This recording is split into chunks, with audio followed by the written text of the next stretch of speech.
언제나 어디서나 우리는 RSA. RSA 총동문회. 오늘 정책 분석하는 자리도 망가져 있는 부동산의 정책이 앞으로 어떻게 바뀔지 그 부분들을 설명을 드리려고 하는데 그 첫 얘기로 최근에 가장 이슈가 됐던 부동산 627 대책이 이제 정부가 바뀌면서 나왔죠.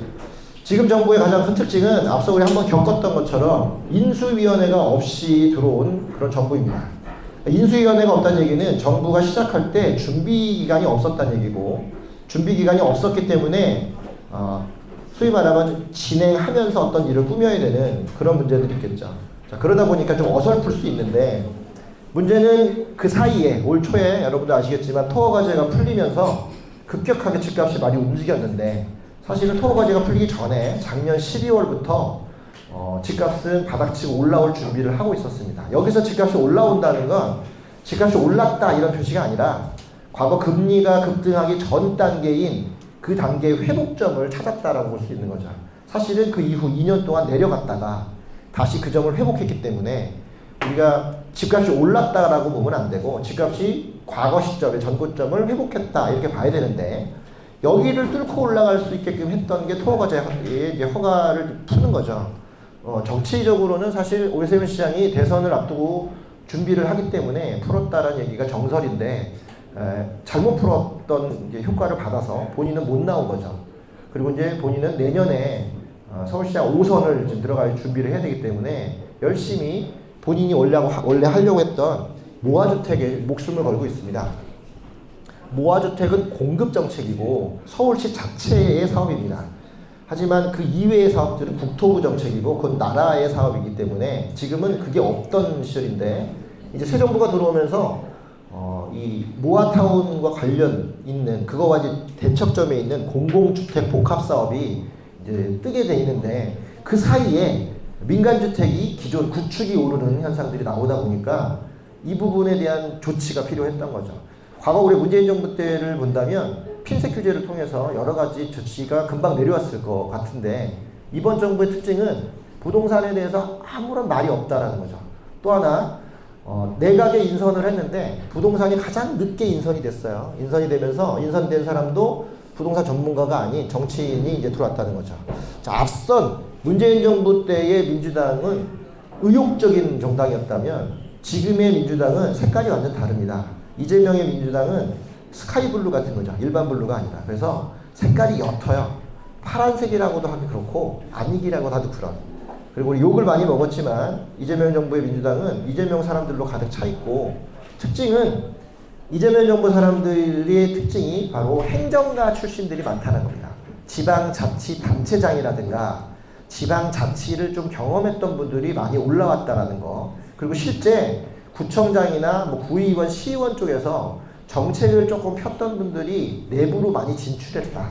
이거는 이재명 대통령의 성질이 성남시장과 경기도지사를 거치면서 다져왔던 그런 뭐 내공이 있었다 이렇게 볼 수 있는 거죠. 자, 그러면 이재명 정부의 첫 부동산 정책이 나왔다라고 할 때는 어떤 게 나왔어야 되느냐? 사실은 그런 게 반영된 것들이 나와야 되는데 대뜸 627 대책이 나왔어요.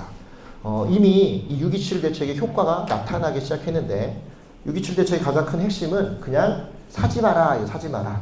근데 사지 마라 핵심이 있었죠. 문재인 정부 때는 사지 마라가 딱 정해져 있어요. 그리고 어떤 거냐면 사면 돈 되는 것들을 사지 마라 이런 정책이었다면, 이재명 대통령 시절인 지금 이 627 대책은 그냥 사지 말아요. 그냥 어떤 거냐? 당분간 사지 말아야. 당분간. 왜? 아직 내가 준비가 안 됐어.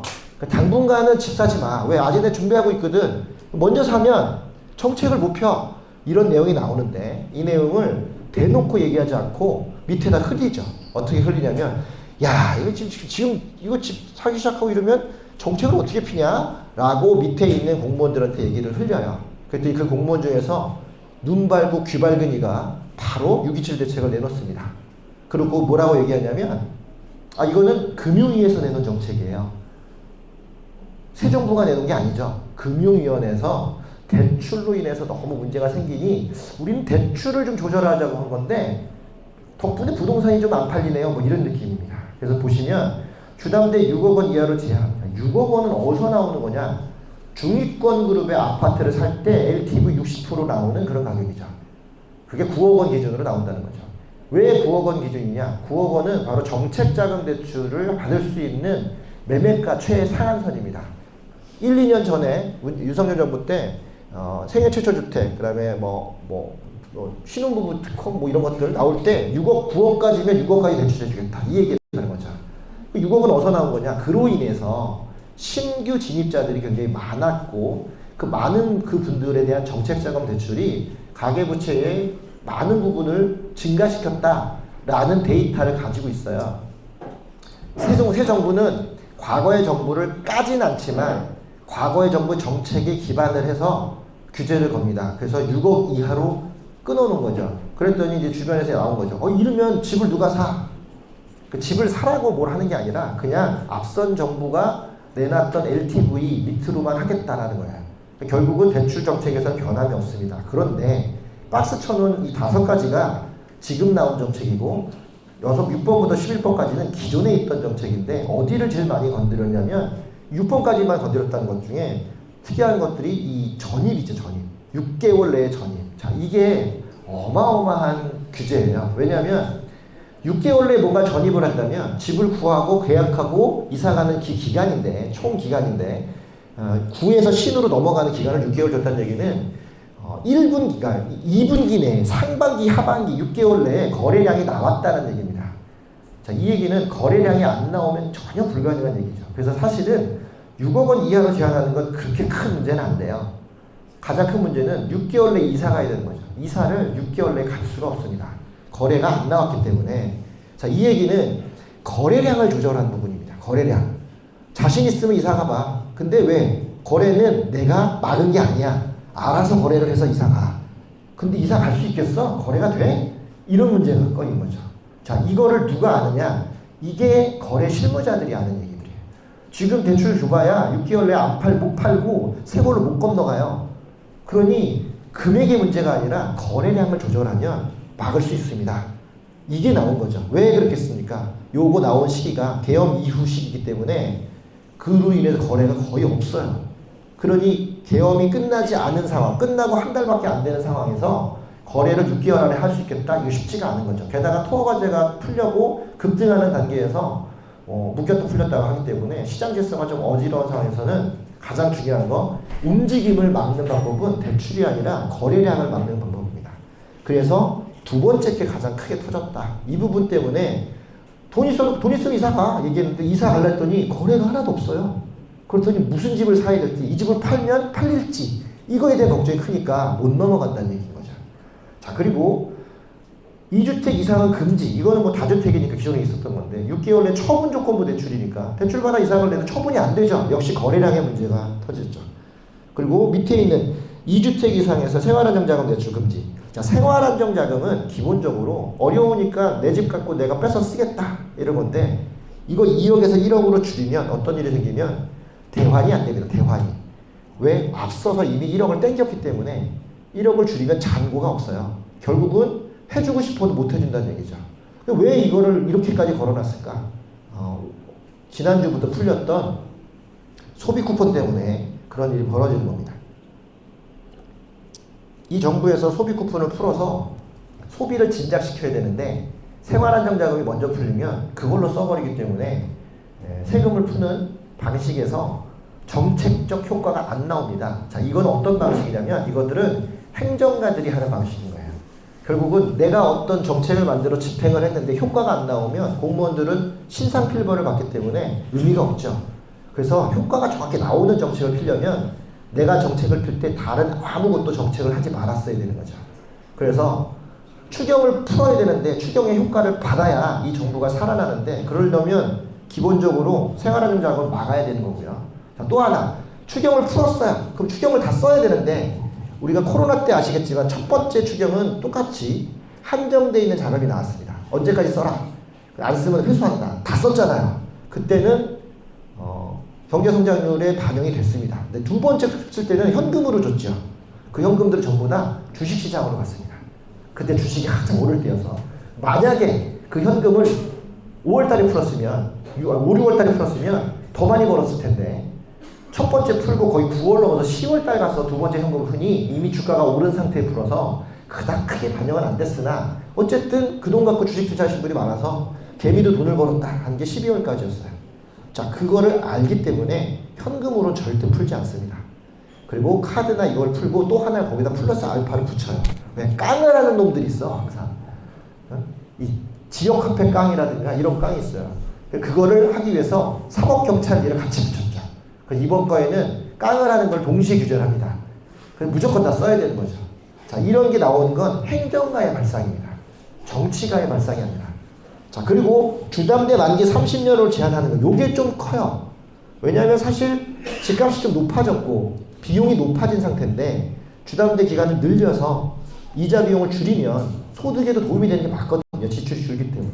자, 그런데 이거는 30년, 40년 늘어났다는 걸 30년 다시 땡긴 이유는 다시 늘어나기는 할 겁니다. 그런데 왜 땡겼느냐? 금리가 계속 낮아질 거거든요.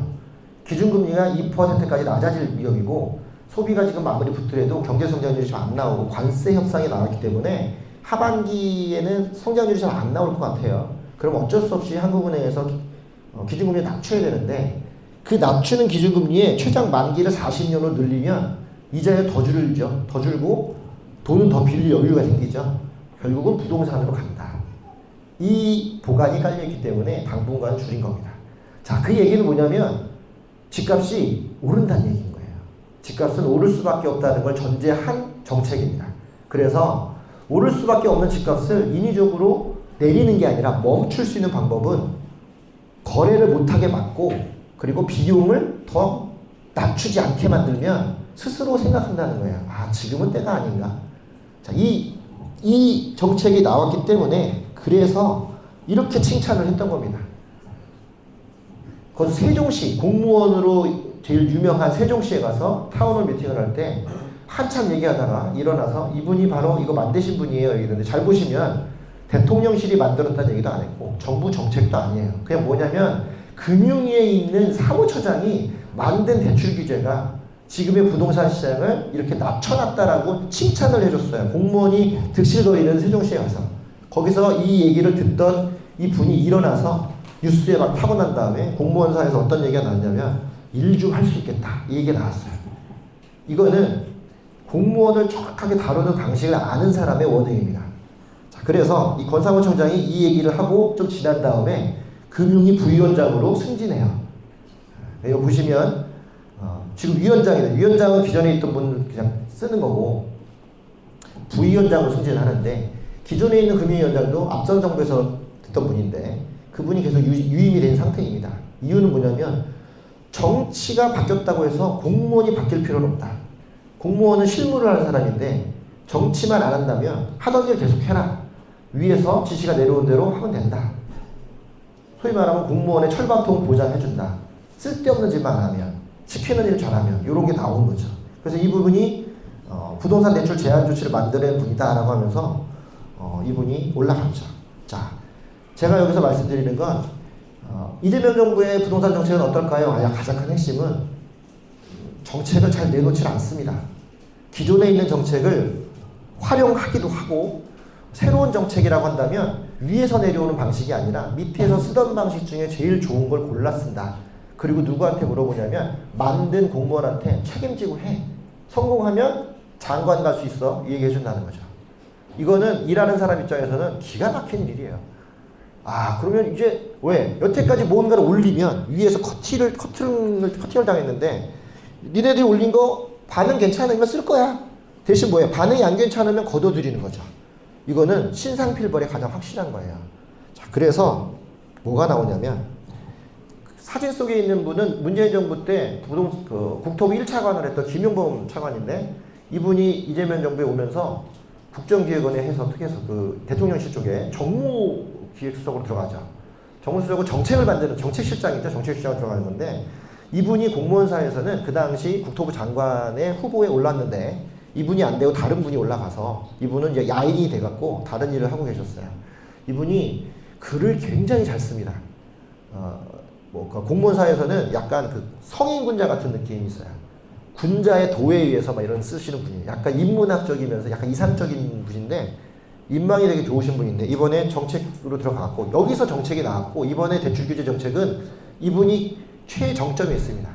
만들어 내가 알아서 커버할게 이게 나온 거고요. 그래서 이분이 627 대출 규제를 지휘했다라고 나오는데 그 이유, 그러니까 지휘할 이유는 뭐냐면 문재인 정부 때 겪었고 윤석열 정부 때 겪어서 아는 거죠. 우리나라 부동산은 딱 하나만 건드리면 돼. 뭐예요? 안 빌려주면 돼.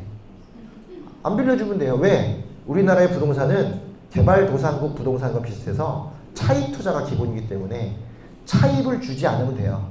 자기 돈 갖고 하는 건 뭐라고 할 수 없어요. 그거 자본주의니까. 근데 차입을 주면 안 되는데 여기서 차입을 주면 안 된다는 이유의 가장 큰 거는 격차가 벌어진다는 거죠.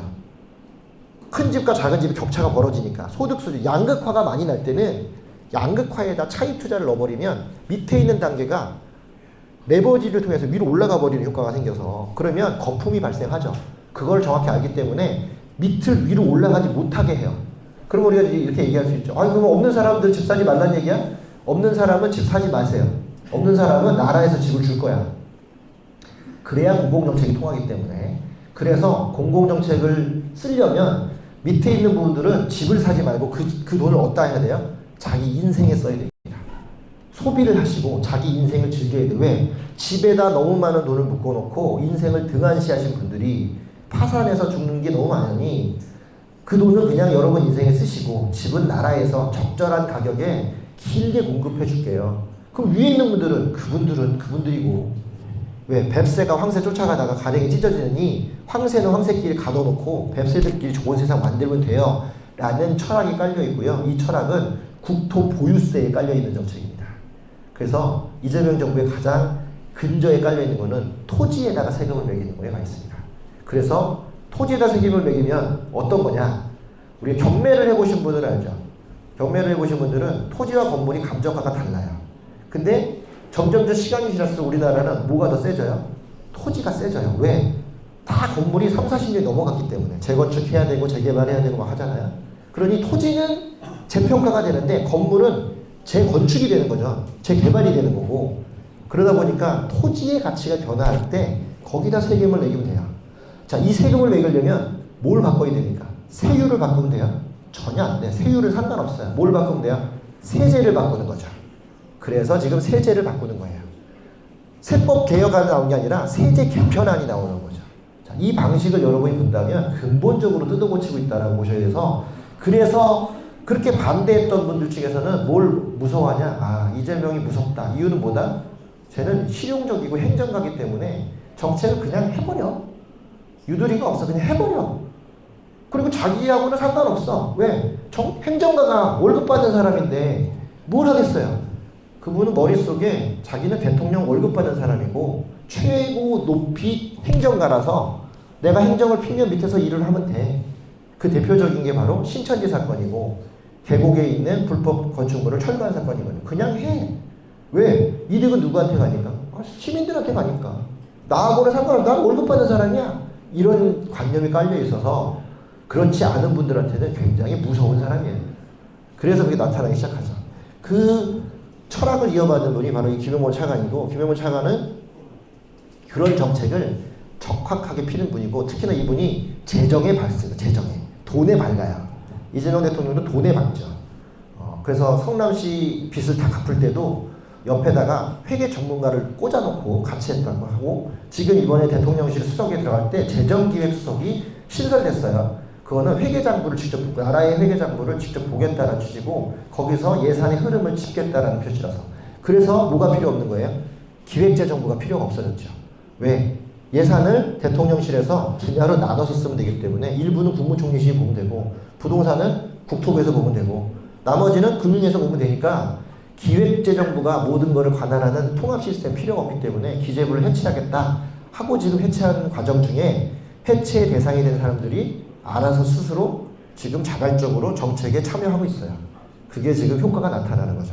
자, 그래서 이분이 위에서 만드니 그 다음 사람이 누구냐? 안에서 이제 실무를 할 사람들이 나오는 건데 지금 보시면 한마디 더 보태는 거죠. 전 정부 겨냥해서 과도한 정책 감사하지 마라. 이 얘기는 공무원들은 지속적으로 정권이 바뀌어도 자기 밥통을 유지하는데 정권이 바뀌었다고 해서 앞에 정책을 까라면 정책은 내가 한 게 아니죠. 위에서 하라고 한 거니까. 근데 결과는 내가 감사를 받으면 공무원들이 일을 할 수가 없다는 거예요. 그래서 명확하게 지시를 내리죠. 감사를 하는데 전 정부를 감사를 하는데 정책에 대해서 과도하게 하지 마라. 그래서 옆에다가 이제 부동산에다 써놓은 거는 전 정부에서 합리적으로 필요했던 행정 집행은 다 보호한다. 합리적으로 필요했다라는 것들은 어떤 거냐? 시민사회에 도움이 된다. 필요적으로 해야 되는 것들이다 하면 상관없다는 거예요. 보도블록을 뜯어서 뭔가 새롭게 바뀐다면 상관없다는 거예요. 하수관을 갈아도 그래서 녹물이 안 나온다면 상관없다는 거죠. 그러면 갈았다 뜯었다 해도 된다는 거예요. 다만 그렇게 열심히 일하는 공무원들이 그 업적이 제대로 평가받게 훼손하는 것을 하면 안 된다. 또 대신 이 공무원들이 눈치 보다가 보고를 엉터리로 하거나 누락되고 왜곡하면 그러면 나는 제지하겠다 이런 거죠. 자, 이 모든 대화는 누구 상대로 한 거예요? 이거는 일하는 공무원들 상대로 하는 워딩인 거예요. 결국은 정치인들이나 이런 사람들 관계없어요. 지금 이재명 대통령의 머릿속에서 딱 하나만 있어요. 나는 일 시킬 거고 일 하시던 분은 일 하시면 돼요. 그런데 똑바로 안 하시면 그거에 대한 책임을 물을 거고요. 잘 하시면 장차관 시켜드려요. 왜? 그게 행정가의 발상이에요. 그러면 정책은 어떻게 나가요? 정책은 허황되게 안 나옵니다. 확실히 할 것만 해도 돼요. 자, 그런데 지금 그게 더 도드라지는 이유는 1년 후에 이재명 대통령이 제일 좋아하는 지방자치 선거가 남아있기 때문에 그래요. 이재명 대통령의 머릿속에서는 민주당을 장악하고 국회를 장악하고 그런 발상은 별로 없습니다. 그분은 머릿속에 뭐가 있냐면 25개 자치구를 장악하고 싶어하고 경기도 전체를 장악하고 싶어해요. 누구로? 구청장, 군수 이런 분들로. 왜? 자기가 성남시장 해보고 경기도지사 해봤기 때문에 사실 해보면 일을 시키면 알아들어서 빨리빨리 움직이는 게 좋지 머리 쓰고 뭐 협의하고 이런 거 안 좋아해요. 그래서 일면에선 이런 걸 보고 공권력에 좀 독재적인 성격이 있다라고 하지만 반대쪽에서는 일을 시키는 공권력을 제대로 활용할 줄 안다 라고도 얘기합니다. 첨예하게 대립이 될 거예요. 자, 우리가 여기서 부동산적으로 본다면 내년 선거가 있는 지방선거 전까지 그리고 올해 말부터 특히 내년 초부터죠. 예산안이 확정돼서 내년에 집행되는 내년부터는 지방자치 관련된 거점 중심 도시 위주로 굉장히 많은 돈이 일시적으로 풀릴 것이다. 그런 쪽에 투자가 더 많을 것이다. 이런 것도 알 수 있고 또 하나는 삶의 질에 직접적인 연관되는 정책들이 필요하다 보니까 이제 아파트를 좋게 만드는 정책이 아니라 그 아파트 주변을 더 좋게 만들어서 제대로 살게끔 하는 방식으로 가기 때문에 이제 집은 어디가 오른다? 기반시설이 잘 갖춰 있는 데가 오르지 좋은 아파트로 오르지 않습니다. 원베일리나 원페를라나 그런 아파트는 집값이 오르죠. 비싸죠. 이유는 울타리가 있어서 그래요. 그 울타리 안에 돈이 있어서 그 분양가는 울타리 밖으로 쓰여지지 않습니다. 아파트 울타리 안에 있어요. 커뮤니티 시설과 조식 시설, 어메니티 시스템 이런 것들, 층별 간의 무슨 사람들의 그 교류 이런 것들에 비싼 돈이 들어가 있는데 그거는 그분들의 세상인 거고 실질적으로 부동산 값이 오르려면 울타리 밖에서 올라야 되는데 울타리 밖은 어둡거든요. 어두운 울타리 밖을 밝힐 수 있는 방법은 그 시설들을 충분히 누릴 수 있게끔 만드는 거예요. 그 대표적인 게 공원과 교통입니다. 그래서 이 공원과 교통은 어떻게 올린다? 그래서 광역교통망 개설이 가장 많아지고 그거로 인해 수혜받는 지역들이 커지는 거고요. 공원이 많아진다는 건 이제 우리가 늘상 있는 일반적인 공원이 아니라 아파트를 지으면 니네 아파트 앞마당은 내놔 이게 들어가죠. 그래서 재건축 정비사업체들은 둘 중에 하나를 해야 됩니다. 너 52층 줄 테니 100세대와 공원을 내놓을래? 아니면 35층으로 분담금 많이 쓸래? 대신 분담금 많이 쓰면 많이 걷어갈 거야. 이런 체계가 나죠. 그래서 곧 있으면 재건축에 대한 정책이 나올 텐데 거기에 뭐가 나오냐면 52층 가세요. 49층 좋아요. 대신 임대사업 임대할 수 있는 물건 내놓으시고 그 앞마당 공원 좀 넓게 좀 해주세요. 같이 좀 쓰게. 요게 나옵니다. 그래서 뭐라고 얘기하냐면 기부채나 많이 주면 50층 가. 위에 안 건드려. 이거 누가 반대하는 거예요? 오세훈 시장이 반대하죠. 왜? 서울에서는 안 되니까. 지방에서는 다 돼요. 보도 제한이 없어서. 그래서 어디부터 하겠다는 거예요? 공공정책으로 먼저 했던 광명이라든가 의왕 지역들 이런 쪽에서 공공으로 나왔던 아파트들 30층들은 다 50층을 올리는 걸로 용적률이 상향되는 것들을 발표를 하겠다. 그럼 인구가 늘어나겠죠. 인구가 늘어나면 늘어나는 인구를 수용하기 위한 기반시설을 깔아야 되고, 그래서 기반시설 투자를 많이 하겠다는 취지로 가고, 그 예산안이 이번에 반영이 될 겁니다. 그래서 그런 예산안 반영하는데 공무원들이 적극적으로 반영하라는 거죠. 그러니 적극적으로 반영하면 나는 감사 안 하겠다. 왜? 일을 했는데 잘못될 수도 있지. 괜찮아. 안 되면 또 하면 돼. 대신 거짓말로 하지 마. 이런 거죠. 내가 해보니까 거짓말로 하는 것 같은데 그러지 마. 하다가 실패할 수 있어. 그런 건 당연히 감싸줘야지. 정책을 그렇게 해야지 도움이 되는 거야. 이런 얘기를 합니다. 그래서 결국은 집값은 오를 거다 라고 얘기하는 전문가들이 늘어나기 시작했죠. 왜? 이제는 어느 아파트가 오를 거다가 아니라 집값은 전체적으로 대세 상승으로 들어왔다. 중요한 건 소득 수준이 높아지는 것과, 그리고 그 소득이 외부로 흘러나와서 주변 기반시설들한테 영향을 주는 방식인데, 지금 소득 수준이 어떻게 늘어요? 갑자기 일자리가 많아지거나 그러진 않잖아요. 그래서 제일 먼저 뭘 시작했어요? 주식을 건들기 시작한 거예요.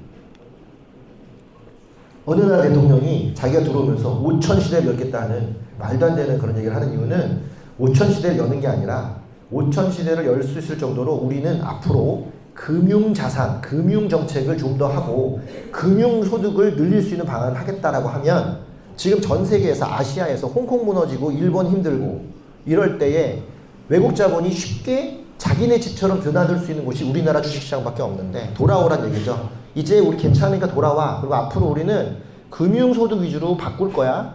그리고 우리 와서 돌아오면, 외국인들이 돌아오면 투자금이 늘어나니까 국민들도 소액 규모 있으면 주식 투자하세요. 왜? 주식 투자가 입출입이 확실하기 때문에 소득 세금 걷기가 더 편해요. 자, 그러면 올라가죠, 주식이. 주가지수가 올라가면 다른 것들도 오르지만 나라의 정책을 펼 때 기본적으로 주식이 오르면 다 주식 투자해요. 요즘에 물어봤더니 부동산 잘 안 봐요. 왜? 대출도 막혔는데 뭐 해? 그랬더니 다 코인하고 주식해요. 주식을 갑자기 왜 해? 아무거나 넣어도 막 올라요. 2, 3개월 만에 갑자기 3,300을 찍고 그래요.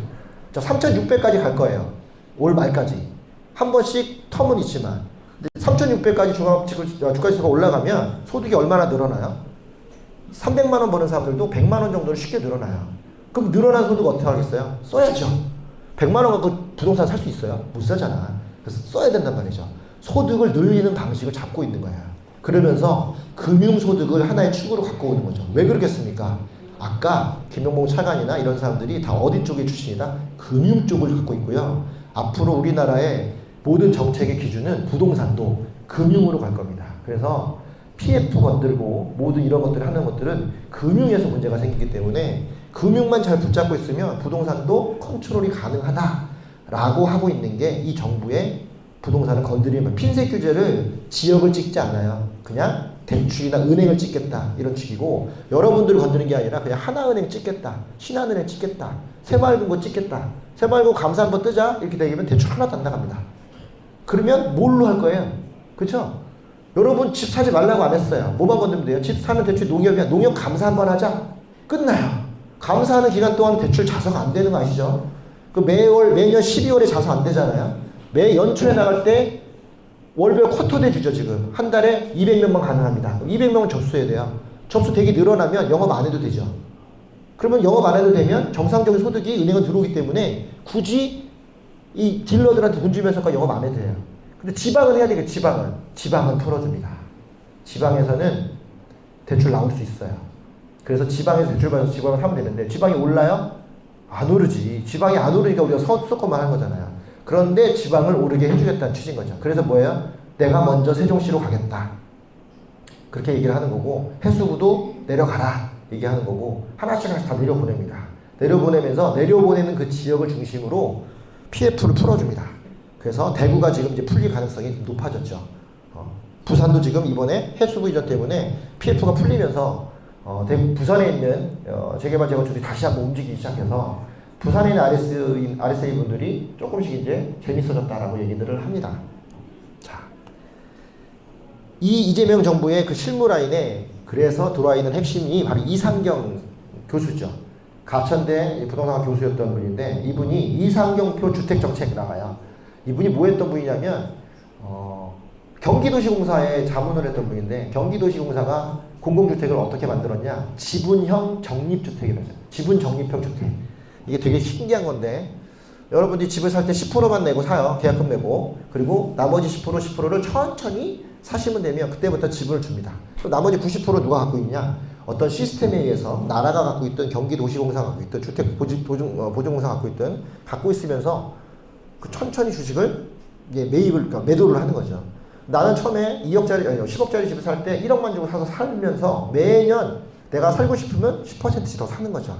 그런 식으로 적립식으로 사는 개념인 거예요.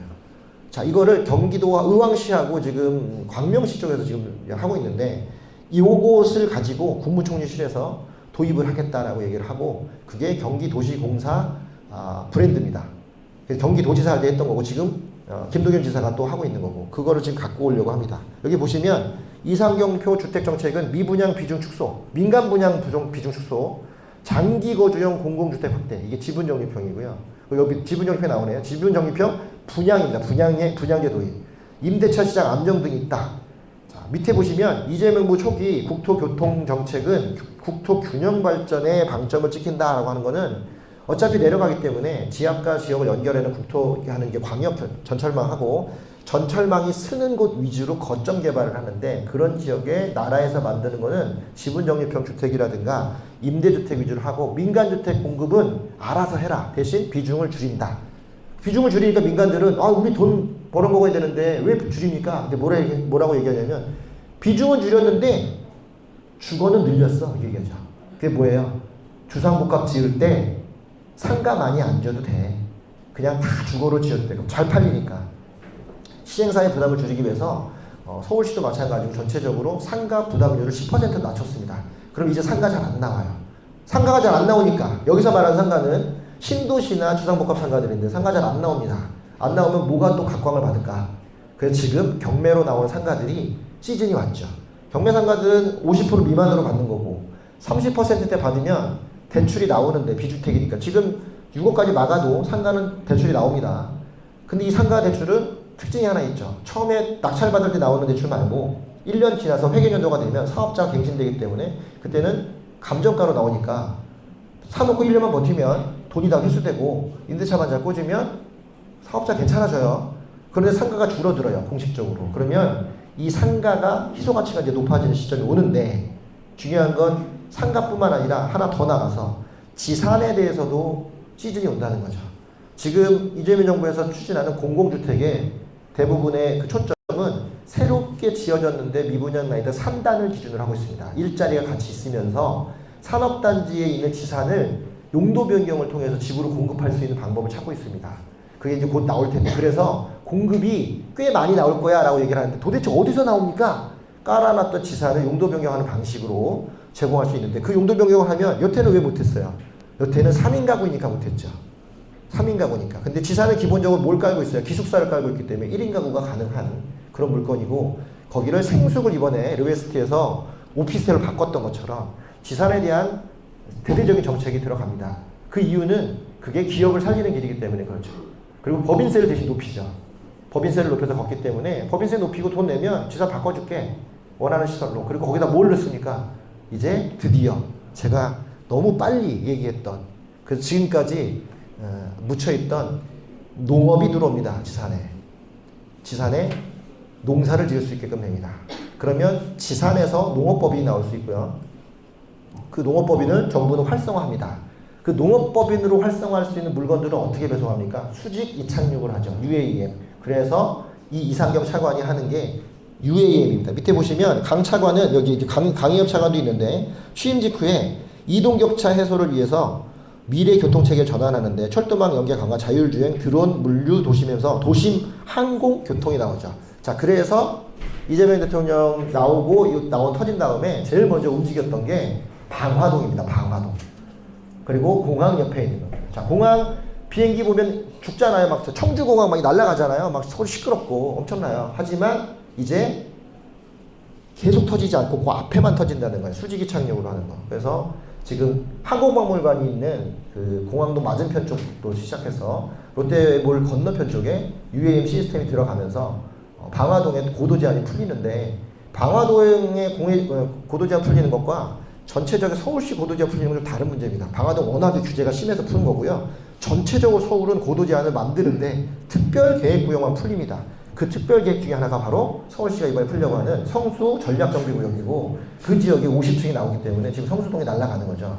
그거 외에는 안 푼다는 거예요. 그러니 할 수 있는 그런 지역들이 얼마 없다. 이상현 차관이 취임사에서 이런 얘기를 하죠. 공사비는 계속 증가하고 지방에는 미분양이 늘어나는데 지역경제 근간인 건설경제 회복이 중요하다. 다시는 부실로 인해서 사망사고가 없도록 안전을 기획하겠다. 뭐 이런 나오죠. 땅꺼짐 사고들을 뭐 막겠다. 그 다음 나오는 게 AI, 반도체, 모빌리티, 아리백 뭐 이런 거 나오면서 새로운 인프라 투자에 역량을 집중해야 된다. 자, 이재명 정부에서 나오는 부동산 정책의 특징은 공급이 많이 나오되 빨리 나오지 않습니다. 그 이유는 이 모든 걸 다 지켜야 되기 때문에 그래요. 자, 제로 베이스, 제로 그 효율인가 뭐 이런 거 나오기 때문에 일단 집이 비싸게 지어질 수밖에 없어요. 그래서 싼 집이 안 나오죠. 게다가 늦게 나옵니다. 하지만 빨리 공급은 안 돼요. 많이 공급은 된다는 얘기인 거예요. 자, 이 얘기는 5년 단임제인 대통령이 5년 안에 지을 수 있는 물량 치고는 앞에 깔아놓은 물량과 같이 따진다면 정점은 2030년 정도가 되는데 자기는 30년이면 끝날 때가 되니까 큰 의미가 없는 거예요. 그래서 지금 어디다가 많이 포함하냐면 3기 신도시, 27년, 28년 나오는 3기 신도시를 겨냥을 하고요. 그 3기 신도시 안에 어떤 거냐? 원래 지산이 들어와야 될 자원시설 용지, 지원시설 용지를 주거용지로 바꾸겠다고 합니다. 그 대표적인 게 이번에 여러분 가서 임장하셔서 보시면 알겠지만 다산 신도시에 자이 보셨죠? 자이. 거기 상업용지 땅입니다. 상업용지 땅에 아파트 지어놨죠. 그걸 제가 보여드리려고 거기를 가자고 했던 건데 이제 그렇게 지산이 나와야 될 지역에 지산의 분양이 어려우니 그 지역 땅을 그대로 아파트로 바꿔주는데 용지 자체가 상업용지고 지원시설 용지다 보니까 뭐가 들어와야 돼요? 상가 같이 들어와야 되고요. 대신 이 상가는 아파트 밑으로 안 들어가고 아파트 테두리로 들어옵니다. 이런 방식으로 나오는 게 다산 모델이기 때문에 이 다산 모델을 이번에 모든 3기 신도시 안에다가 아마 설계 변경을 통해서 들어가는 게 공공주택 복합시설에서 할 수 있는 방식입니다. 자, 그래서 예시로 들어둔 이 지분형 적립주택 앞으로 이런 것들이 나오는데 한 번은 개념을 알고 계셔라. 하지만 이게 어느 정도의 파급 효과를 줄지는 알 수가 없어요. 다만 이 정부에서는 무조건 공공주택지구 사라 이게 아니라 처음부터 한번 사면 꾸준히 계속 갈 수 있게끔 하는 정책을 깔고 싶어 하고 자, 그 이유가 뭘까요? 이런 게 나왔을 때 이런 것들에서 가장 큰 호응을 받았던 게 같은 편들한테 호응을 받았어요. 민주당 자체 내에서. 자, 이재명 대통령이 갖고 올 수 있는 시간은 5년밖에 없고 나머지 사람들은 그 5년 안에 8년짜리 대통령을 만들어야 돼 헌법 개정을 들어갈 겁니다. 그러면 우리가 4년 중임제로 간다고 하면 5년 뒤에 나온 대통령은 8년을 할 수 있는 기반을 깔고 있는 그 시스템을 깔고 있는 대통령이기 때문에 정책의 일관성이 강해집니다. 자, 8년짜리 대통령이 나오면 집값은 오르지 않아요. 정책이 일관성이 있으면 8년이면 집값은 오르지 않습니다. 그렇기 때문에 집값의 세분화가 되거나 집값의 질적인 변화가 나오는 건 이번 5년이 마지막이라고 보시면 되고 그래서 여러분들한테 중개사분들한테 얘기하고 싶은 게 전월세에 목숨 걸지 마시고 개인의 역량을 키워서 좀 더 부동산의 근본적인 부분에 고민을 해서 거기에서 사업을 해야지 거래로만 인생을 하려면 막힙니다. 그러니 지금 우리가 여기처럼 강의장 같은 걸 활용해서 강의도 하시고 중개사분들이 강의도 하시고 자기 다른 서비스들도 중개를 할 수 있으면 좋고 여러 가지를 복합적으로 할 수 있는 능력을 키워야 되는데 멀지 않다는 거죠. 3, 4년 내에. 그래서 바로 뒤 이어서 강의할 우리 AI 관련된 노재성 부회장님 하시는 이런 내용들은 정말 중요한 겁니다. AI로 인해서 일자리가 많이 없어졌고 저도 컨설팅이 안 들어오고 저희 와이프는 번역 프리랜서인데 일자리 끊긴 지 6개월이 지났어요. 왜 끊긴지를 몰라요. 곰곰이 생각했더니 AI가 다 끊었어요. 자, 우리가 철도 기관차가 나와서 노동자들이 뭐 일을 잃었던 영국의 러다이트 운동처럼 지금 우리도 AI가 여러분의 일자리를 다 가져갑니다. AI 인식하는 거기에다가 회계 자료를 넣으면 회계 분석까지 다 해주고요. 세법 자료를 넣으면 어떻게 세법을 줄이는 것까지도 검토해주는 시대가 왔기 때문에 중개사들 이제 계약서 쓰시잖아요. 계약서 검토 안 해도 돼요. AI 넣으면 계약서 다 검토합니다. 이런 시대로 넘어가는 시대에 이제 인력이 할 수 있는 것들은 걔를 다루는 일을 해야지 걔한테 당하는 일을 하면 안 된다는 거죠. 그래서 이재명 정부의 정책 방향도 이 AI와 맞물려 있습니다.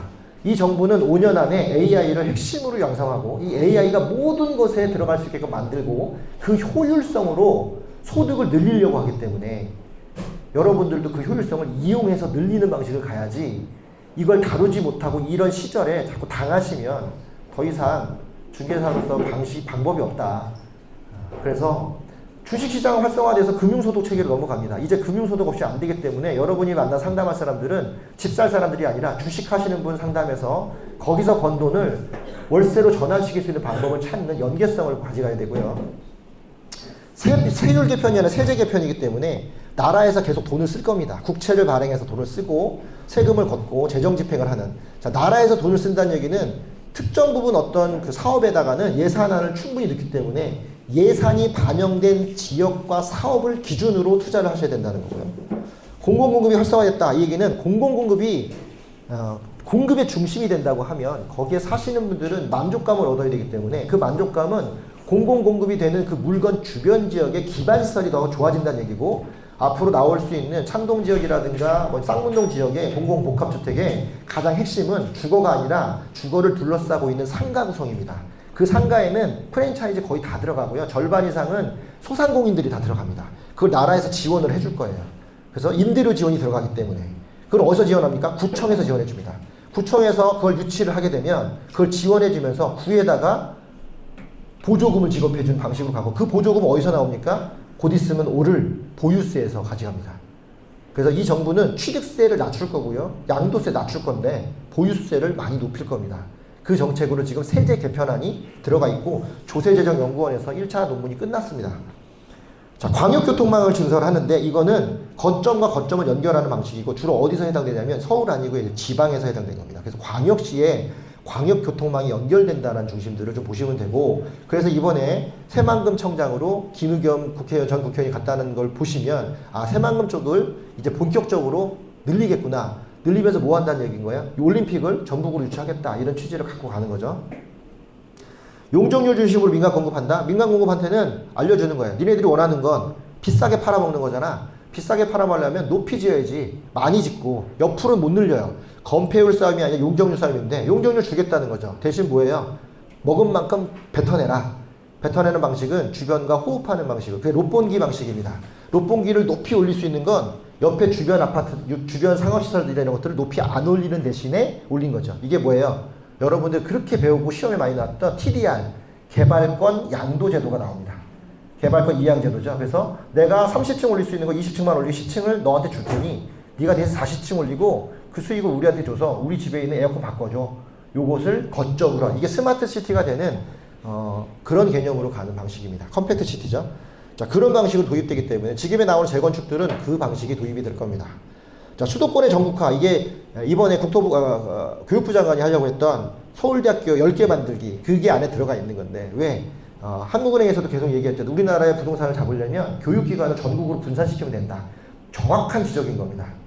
강남이 올랐던 이유는 강북의 명문고를 강남으로 옮기던 작업을 통해서 했기 때문에 우리나라 교육열을 지방으로 분산시키면 되죠. 지금 그래서 의대가 가장 큰 혜택을 받는 게 지방 전형으로 의대 중학교 전에 가면 고등학교 때 지방에서 고등학교 다니면 할당제가 나오죠. 그래서 점수가 잘 안 나와도 서울대 의대 갈 수 있어요. 그래서 지금 강남에서나 뭐 이런 목동에서도 둘 중에 하나를 가죠. 완벽하게 시대인재나 이런 데 가서 해서 대학 가든가 그렇지 않으면 전라도 가갖고 일찍 중학교 때부터 전라도 가서 거기서 크고 거기서 받아서 오면 된다. 그런데 문제는 그래도 그 사람들이 서울에 오니까 결국 어떻게 돼? 의대를 전국으로 깔겠다. 그래서 이 정부가 했던 가장 큰 정책, 앞선 정부와 다른 건 의대 인원을 늘리는 게 문제가 아니라 뭘 늘리겠다는 거예요? 의대를 늘리겠다는 거죠. 의대를 그냥 늘리겠다는 거예요. 병원을 늘리겠다는 거예요. 그러면 의사들 입장에서는 밥그릇이 늘어나는 거죠. 그리고 반대할 이유가 없기 때문에 지금 다 돌아온 겁니다. 앞에서는 의대만 늘으니까 다른 건 했고 그냥 의사만 늘린 거죠. 학생들만 늘렸으니까 바늘구멍을 좁아졌는데 지금은 학생들을 늘리는 게 아니라 그냥 니들이 갈 직장을 더 늘려줄게. 그랬더니 먹고 살 길이 더 높아진 거죠. 대신 어떻게 돼요? 지역 공공의료원을 늘리겠다. 이게 뭐냐면 이재명 시장, 성남시장에 있을 때 성남 공공의료원을 만들려고 성남시장을 출마했던 그 초심에 가까이 있습니다. 그것을 어떻게? 의대만 늘릴 수 없으니까 뭘 하냐. 그러니까 병원만 늘릴 수 없으니까 학교까지 같이 늘리겠다 해서 전국의 의대를 또 국립대처럼 만들겠다라는 취지를 갖고 있는 게 이번에 낙마가 됐죠. 그러니까 이제 그것도 어떻게 바뀔지 모르지만 여기서 말하는 수도권의 전국화는 지방 분권이나 지방자치는 그런 쪽에 연결돼 있습니다. 그러니 지방이라고 꼭 안 좋지 않고 정부에서 추진하는 국책 사업이 연결되어 있는 지방은 미리 선점하시는 게 좋은데 지금 광주나 이런 지역에 중고등학교 입학하는데 보시면 거기에 집이 없어서 가지를 못해요. 대학생들도. 그만큼 일부 지역들은 아직도 부족한 게 많습니다. 그러니까 조금 더 시야를 넓히면 좋고 앞으로 월세 시대이기 때문에 그런 개념으로 본다면 이 정부가 앞선 우리가 했던 것처럼 엄청나게 큰 신도시를 개발하고 막 하는 양립적인 개발이 아니라 이미 나와 있는 건 많이 있다. 여기서 될 것 되는 거, 안 될 것 안 되는 걸 고르겠다. 되는 것에서는 역량을 집중하겠다. 예산을 넣겠다. 안 되는 것은 과감히 없애겠다. 그것을 누가 하느냐? 정치인은 하지 않는다. 정치인은 정치만 하고 행정가가 한다. 행정가들은 위에서 지시하고 이행하면 되고 그것이 삶에 도움이 된다면 그 과오는 묻지 않겠다. 이 발언이 들어가 있다는 걸 보시면 되고 이게 최소한 내년 지자체 선거 전까지는 강력하게 유지가 되기 때문에 내년 여름에 선거의 판도가 달라지는 그 시점까지는 이 기조를 보시고 1년을 한번 살펴보시면 좋고요. 그때 가셔서 한 번 더 새로운, 왜냐하면 지금 국토부 장관은 그때 가면 도지사나 이런 데 또 나가기 때문에 그냥 이번에는 통과하기 쉬운 차관들이 일하기 좋은 그런 환경을 정치인이 만들어주라고 한 거지 이분이 뭐 큰 걸 하려는 그런 분들은 아니에요. 그래서 청문회 통과하기 잘 쉬운 현역 의원을 넣은 거죠. 강선 의원이 의외로 이제 떨어져 나가서 그렇지 단 한 번도 현역 의원이 청문회 통과하지 못한 적이 없기 때문에 국토교통부 장관도 마찬가지인 거죠. 그래서 그걸 넣고 실제 밑에서 일하는 사람들이 편하게 일하게끔 만들어주는 구조이기 때문에 이 구조를 생각하신다면 여러분이 집중해야 될 정책은 헤드가 아닌 이미 깔려있는 정책의 실행성에 집중하시면 된다.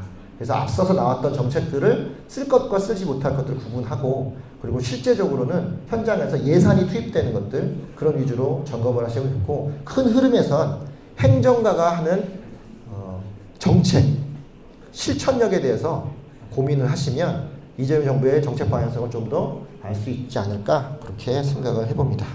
자, 저는 여기까지로 이재명 정부에 대한 걸 압축해서 말씀드리고 우리 말씀드렸듯이 바로 다음에 우리 부회장님이 하는 AI 과정이 있는데 너무 중요합니다. 정말 중요한 부분이기 때문에 이것이 여러분의 인생에 또 한 번의 변곡점이 될 수 있으니 잠깐 쉬었다가 준비되는 대로 부회장님 모시고 부동산의 중개사 인생을 바꿀 수 있는 AI에 대한 얘기를 들어보도록 하겠습니다. 저는 여기서 물러가겠습니다. 감사합니다.